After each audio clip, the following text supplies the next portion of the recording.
to every one of you out there.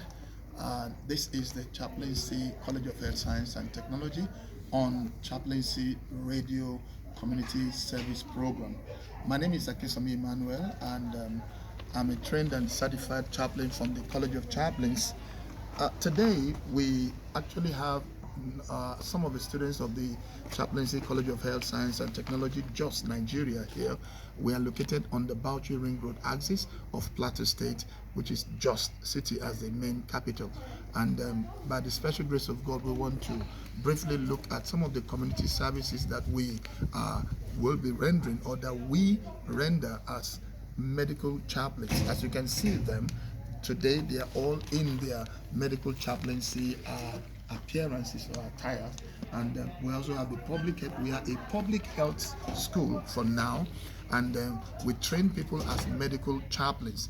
They go out there and they are going to be administering preventive medicine to the communities wherever they will be finding themselves after graduation.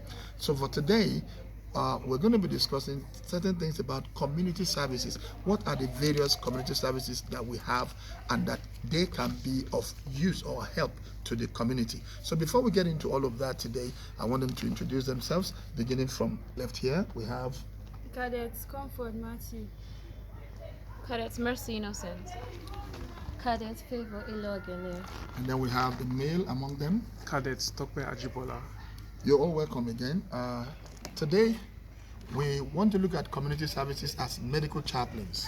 You are all in your final year now. This is the last lap of your program, and you have all gone for clinical skills at one point or the other in the various primary health care centers. Am I correct? Yes, sir. Good. So you must have been exposed to certain procedures in the various health centers you went to.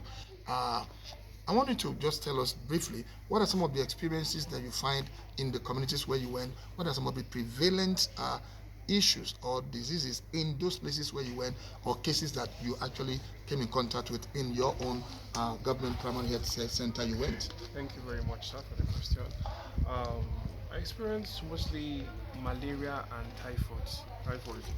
It was more prevalent in that particular community due to the poor environment and poor sanitary of environmental.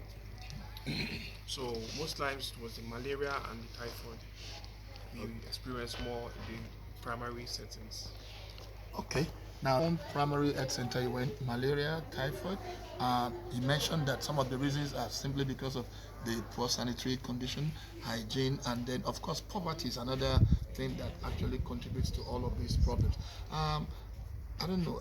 There. Sexually transmitted infections or diseases was prevalent there. Also malaria, typhoid. Sexually transmitted diseases. Okay. Malaria, typhoid, and we had cases of ulcer, which is called H. pylori. Yeah. Ulcer is caused by H. pylori, but not in all cases. Sometimes there's a result of hunger, starvation. People can't even have access to their daily meal. So imagine someone who cannot get normal breakfast and dinner.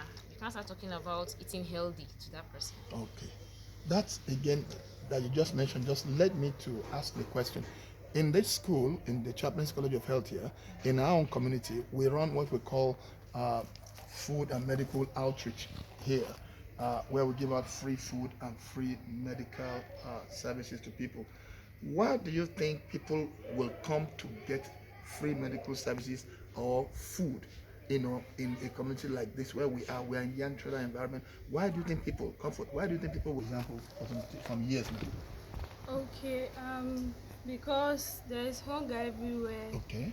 And so people they have it difficult to afford, like, let me say, the medical outreach.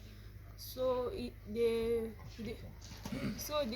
so because of the cost of drugs, once they hear of the medical outreach, so people rush to come and get it because it's free. Yeah.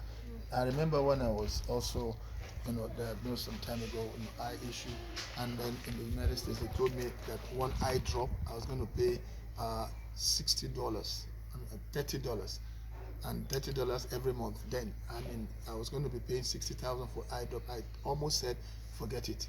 until God gave me a way out. So now, Favor, in your